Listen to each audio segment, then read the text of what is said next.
Okay, our next game is Metroid 2. Return of... Boo! No, okay. Son of a... Our next game is Golden Axe, which was nominated by @Jacko_Morin. It was developed by Sega AM1. It was published by Sega. It published by Sega on the arcade for the arcades and for Sega Genesis, and there are many, many ports. Master System port. It's one of those real bad of this game. It was one of those like most of the Commodore ports are garbage to be kind of up and up. It was, this is the kind of game where it's like, here's the lead platform. It's pretty good. Here's all the other platforms. Don't buy it. Woof. The rest of it's a real garbage dump. I just love, because obviously all these British ports to like home computers were like, oh, we love beat 'em ups, let's port it, and it's like just absolute garbage when they do. It's so we're talking about the good one. I played the Mega Drive one. I think that was the nominated one. Was the Mega Drive one? It was. Okay, I was gonna ask. It doesn't make a huge difference. It's only like some minor differences, other than the Mega Drive one has an extra level. I mean, that sounds like a huge difference, but the last level is good, but it's not like mandatory or anything to get. Yeah, I mean, and it's got the 2-player mode, the duel. Right, yes, the mode that you would boot up when you had a friend over, and it's like, hey, let's play this other mode, and it's like, wow, this is trash, and then you never played it again. Play the main game, which is also 2-player. Yeah, you're right. Yes, exactly. Its earliest release date is December 22nd, 1989 in North America. Is that correct? That's what I found. Japan's release date was literally 1 day later, from what I'm seeing. So, but they're 1 day earlier than the arcade version. So, so that means it was probably released simultaneously. Possibly, because they're across the international date line. So, if you're talking about real time here. I'm sure they did test locations in Japan for the arcade game. It's probably like they're two guys, like two keys on a submarine to launch the missile. And it's like we're going to launch Golden Axe on the unsuspecting Mega Drive. Yeah, it only released on Europe like a week later too. So so it's a port of the coin-op, which is also pretty good. But this one is a little bit extra, and the main thing that it adds, in addition to the duel thing, is, as he said, the extra level plus the extra enemy, which means one more dude in a like executioner's mask and a loincloth, I think, but he's got purple skin or pink skin or green, what? Actually. Yeah. But I think he's wearing purple armor, so he's like I call that troll colors in fighting game parlance. It's weird, whatever the case. Yeah.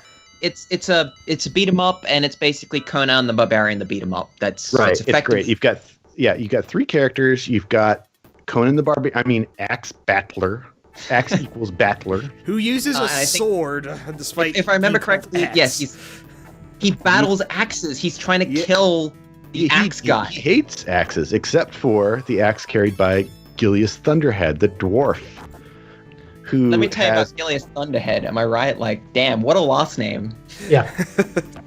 he must be. There's a pervert joke somewhere in there, but I'm not going to try. Let's keep this pretty clean. Yeah. Speaking of clean, you have the third character, Tyris Flare, and she doesn't wear anything, basically. Pretty an interesting skimpy. character because she gets more clothes on as the games progress. Like Golden Axe, she's just wearing like a bikini. Golden Axe 2, she's wearing like extra loincloth and drapings. She's almost got a full outfit in 3, and I think by Beast Rider she's wearing like, I don't know, a dress. Who knows? So, I mean, the important thing is that the parts of her body that stick out the most are covered with metal. So it just kind of deflects the blows. It might be metal, definitely. I guess we don't know. It's true. So anyway, like it does the standard beat 'em up thing where if there's any difference at all between the characters, it's very simple. And so Axe Battler is medium attack power, medium magic power, and the dwarf is maximum attack power, less magic power, and Tyris Flare is maximum magic power, minimum attack power. I think she's faster. The characters have a slight speed difference, I think, in places. Yeah, especially with their like reverse move, which is crucial to high level play, unless you're going for score, which is actually a whole nother thing. So the interesting thing about the game is that in addition to the setting, which is very Conan the Barbarian, it's very Conan the Barbarian. in addition to that, it's got this magic thing, which you get little like blue pots that you get from kicking like squirrel men or whatever they are. I think they're called thieves officially, but they're like little elves or kind of gnomes. Yeah, I think you'd almost call them gnomes, I think is what they'd be close to. Or hobbits. I think they're this game's version of hobbits, maybe. Yeah, these guys show up and you just beat the shit out of them. Like that's all. They're just running around. You're like, get that guy, and you just it's fun. They're the game doesn't have it doesn't have crates that you break. You don't break open crates and get street chicken.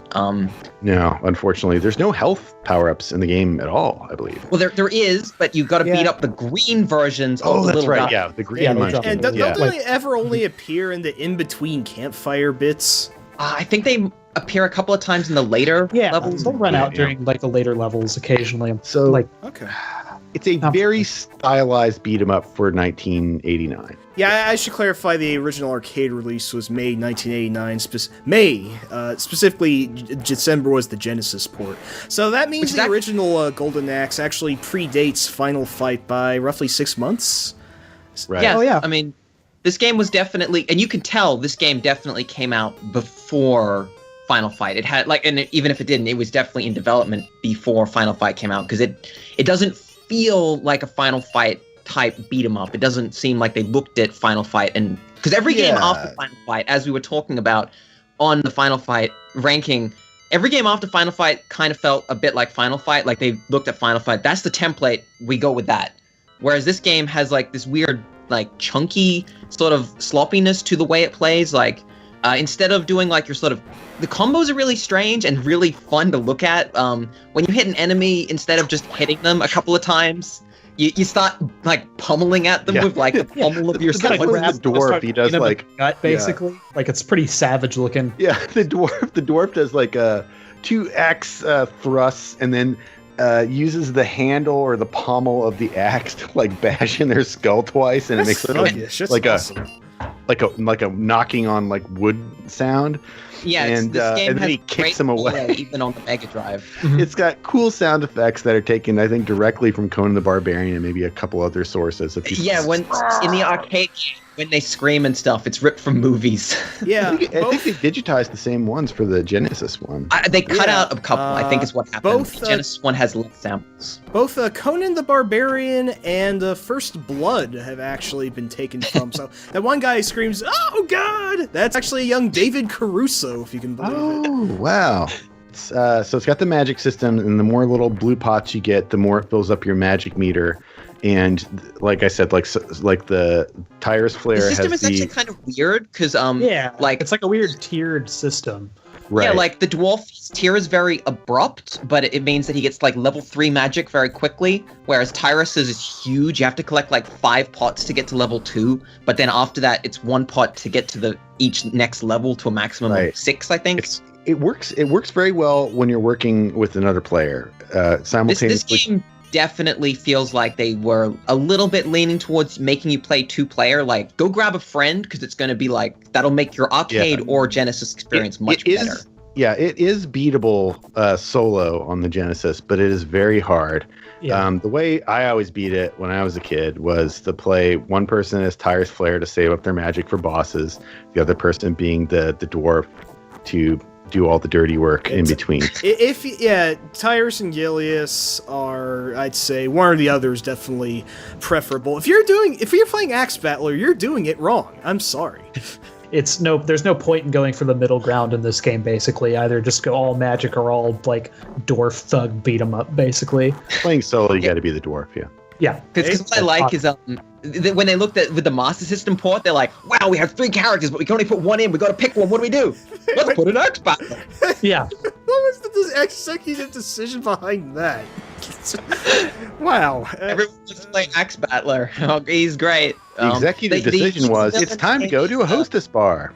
Yeah. I mean, Cody was the boring middle ground in Final Fight. They had to make him a damn prisoner to make him more interesting. So. Well, Cody had the pig sticker thing. When you picked up a knife, you could... that was rad. So, anyway, let's get back to the thing. I love the characters' like backgrounds in this game because it's like I think Axe Battler's like Death Adder killed my father or brother or something, and then Gilles is like, he killed my cousin, and Tyris like, he killed my whole family. Like that's the backstory for all the characters. Tyris totally downs all of them. Holy crap! He also stole my clothes. I wonder just how much evil that Death equals Adder has been doing before he specifically pissed off these 3 heroes. Like, you know, only now we're doing it because of revenge, not because you're good people. I don't know. Well, that's the Conan Barbarian style. Everyone is out for themselves. Right. But then someone messes with you and yours. That's it. You get your sword and you kill him. Let's talk really quickly about some of the cool things this game does. Why you would play it today. The magic system is definitely like. But we've covered that. So. Well, it's like a full screen clearing like bomb, which I don't. This is like really impressive stuff. That was like wow. When you've got Tyris's maximum magic thing is literally a giant dragon head comes down from the sky and just blasts the screen with fire. It's metal. It's awesome. It is so cool. It's like, it is. It is better than anything that happened in any of the Lord of the Rings movies. I agree. Cool. And I like those movies, but this is way cool. When I played this game, and I played this game when I was quite young, like you'd almost boot up this game and be like, I gotta show you this, like I gotta show you like Tyris's like max tier magic because it's so cool, you gotta see it. Like it's that level of cool when this thing was new. The sound is so satisfying. But the game also has this cool backwards attack thing where if you mash the two of the buttons at the same time, you do like a backwards attack that's extra powerful. Yeah, because this game is pre-Final Fight again, so it doesn't do a desperation move. You don't have that in this game. It's your base solution for when you're getting mobbed, which is clutch if you're trying to get through this game on your own, that back attack. You have to do it. You have to. You won't survive if you don't. It also has some cool level ideas or some cool environment ideas where one of the... before that, did anyone mention that we have dash attacks also? That wasn't common in beat'em ups. Oh, yeah. That's true. Yes, that's key. You can run. Yeah. Flare had that cool, like, dive kick, right? Like, something like that, yeah. And then, like, Gilles headbutts him with his horned helmet. Yeah. An axe battle is something. Who cares? Yeah. It's also got, like, this weird floaty jump attack thing where it's just, like, a regular attack, but your jumps, like, you jump up at a normal speed for a game, and then you kind of float down in a weird way. It's supposed to be like a really cool dramatic like finishing stab where you like thrust down in like this like dramatic fashion, but I wonder all the enemies will dodge it, so it's like, oh good, I can't hit with it. They do and they don't. I don't think I learned about that technique until I saw it in Game Center CX. It's kind of too risky to use. Yeah. But it does the most damage in the game. Like, it absolutely destroys things. Also got some cool environments. In addition to, like, the standard village and forest and castle levels, it's also got the Fiend's Path, which takes place on the back of a giant eagle that's been, like, shaved down the middle, like a reverse mohawk. You ride on both the giant eagle and turtle in the game. And there's a turtle village, which is cool. And also, in between levels, it gives you this, like, D&D style map with this cool music, and it draws on the map, like, to show you, like, and next we went... The people who made this game were D&D nerds, I guarantee it. It's definitely one that really pushed the theme, and as we said, it's Conan the Barbarian. Like, every part of this just oozes the theme, including the music, which in either version is fantastic. It's got it sounds kind of muddy on the Genesis, but it's like you could tell what they were like. The compositions are decent. The muddiness, I think, sometimes I think it helps it because it gives it this incredible grit. But that's true of a lot of Mega Drive sounds. It really is. It's really up to you whether you prefer the crispness of like a synth or you prefer like the Genesis super muddy. Like, and I'm partial to the Genesis sound. Like, it's just I think it's specifically like got a very early Mega Drive kind of muddiness to the music. It really does sound and feel like one of those games that would never have been on anything Nintendo. So yeah. Also, just one more thing I want to mention. Nobody mentioned the chicken and the dragons that you ride. Also, because that's a you get to ride on crazy animals. Yeah. They're called Basically Weedians just get you sometimes. killed. Like, that's how bizarre it is. They hit enemies with their tongue. Bleh. Bleh. Except I don't think that's in this one. I think that's in the second one. In this one, it's got the little weird things that slap things with their tail, and it's got the dragons with the fireballs that just go like the tiny fireballs that are worthless and you're just going to die. And then there's the dragon that just spews fire at the ground at a huge stream that's actually useful. Considering that this was released at a time when like other games were like, well, you get a lead pipe. Wow. And this game's like, you get a whole dragon that shoots fire. Like multiple dragons. And the bosses are cool. They're huge. They're really big and they laugh at you.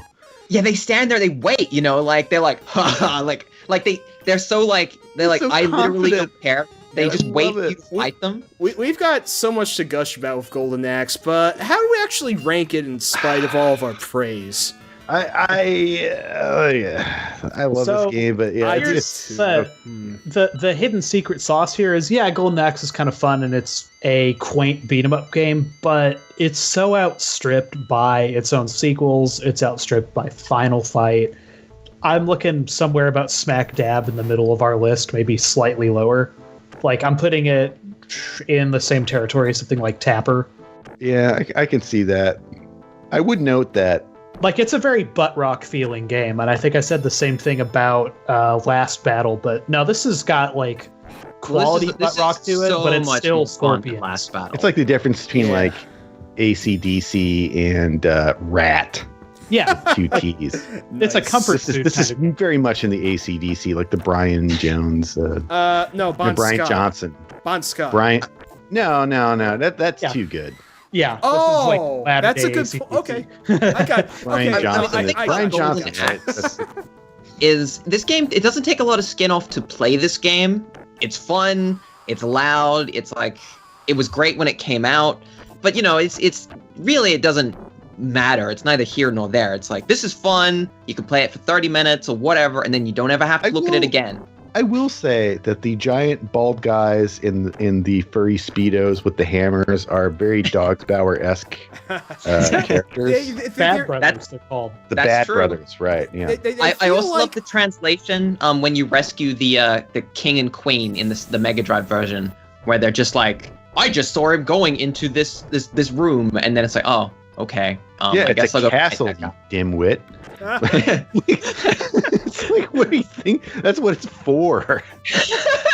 But what, I will say, because this is actually something that's kind of cool, the port of the game adds a level, and I think that that's really clever if you look at it from the perspective of you would have played this game in the arcade and you possibly finished it, and then if you boot up the Mega Drive version after that, you would be like, yeah, I beat Death Adder, the game's over, and then it would be like, no, a twist. Actually, you get a whole extra level. That was pretty cool. Like that was. The game also has an easy setting where if you play it, it ends halfway through, and you fight the last boss as Death Adder Jr. Oh wow, that's how you reach him. I don't think I ever actually played that. It's a clever way to sort of tell the player actually play. Next time, try on harder difficulty settings. Yeah, that was a thing every game back in the day. To be fair, this game does let you crank up the lives, as a lot of games did. I think you can take your lives from 5. Is it your continues? One or the other. You can crank up the amount of stuff that you get. So I'm for putting this. I would put it above UN Squadron, below Quirk.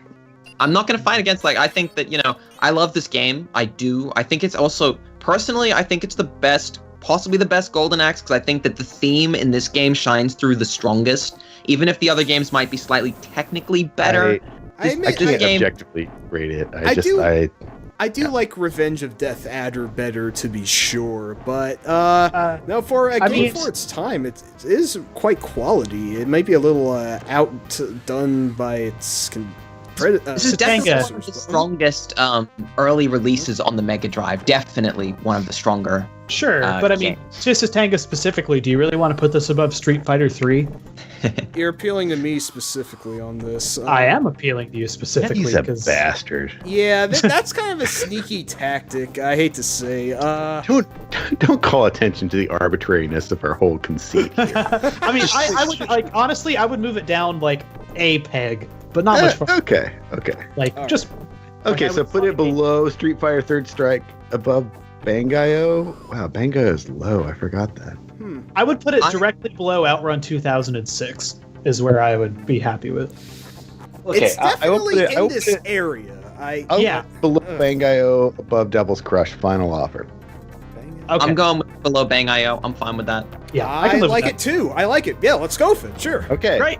Whoa. Done. Oh, I should mention, the Death Adder theme is so brilliant. I love the Death Adder theme. It's one of the best themes a character has in a game ever. It's one of the most haunting tracks around. It's superb. Go listen to it.